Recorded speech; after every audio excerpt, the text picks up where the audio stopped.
Pulp-Lit Productions presents H.P. Lovecraft, The Complete Fiction Omnibus Collection, Collaborations and Ghostwritings.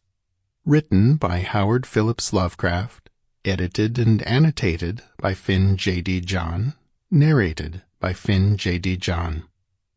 And now, H.P. Lovecraft, The Complete Fiction Omnibus Collection, Collaborations and Ghostwritings.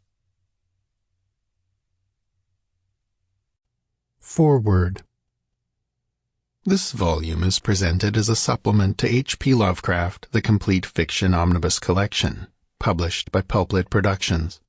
As originally released in its first edition, the Omnibus Collection included only works that Lovecraft wrote under his own byline.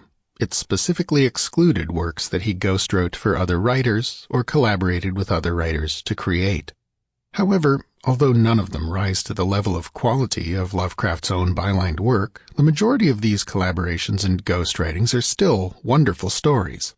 They have a real contribution to make to the meta-story of Lovecraft's creative life, and they reveal aspects to Lovecraft's personality and especially his sense of humor that his more serious works seldom allow us to glimpse. He knew, or thought he knew, that these stories would not affect his reputation as a literary figure. His name was not on them, someone else's was.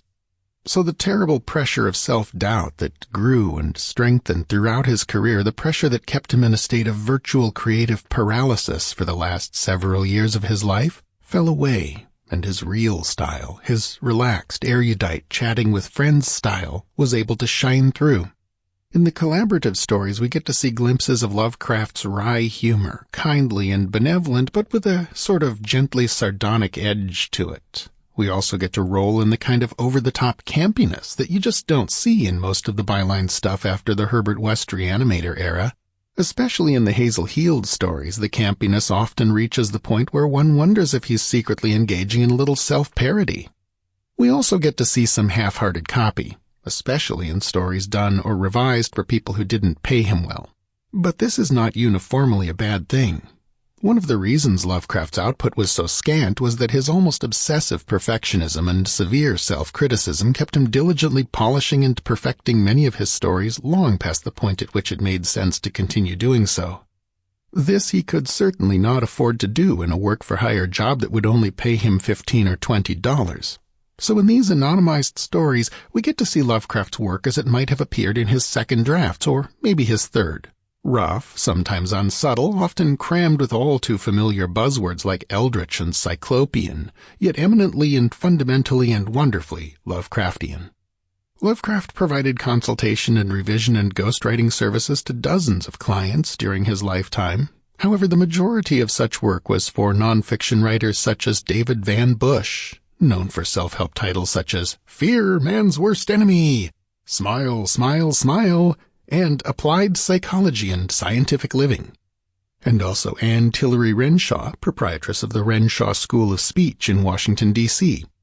These nonfiction undertakings are not included here. This supplementary volume is organized differently from the other two volumes, which are subtitled The Early Years and The Prime Years, respectively.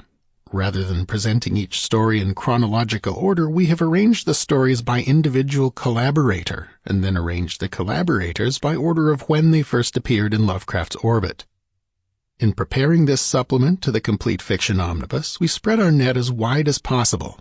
Included are stories that Lovecraft wrote entirely, as well as some that he merely provided notes and suggestions for, and even one or two that many scholars suspect are forgeries or misrepresentations.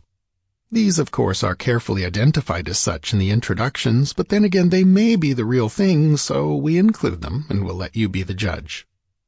There are 5 short stories that could not be included in this collection because reprint rights were not available for us to purchase or license. Fortunately, these stories' connections to H.P. Lovecraft are among the more tenuous. All of them are stories whose authors solicited Lovecraft's feedback as essentially a beta reader. Some of those suggestions doubtless made it into published stories, but they can by no means be regarded as full collaborations or revisions. Nonetheless, a true Lovecraft completionist, such as your humble editor, will want to seek them out and at least glance at them.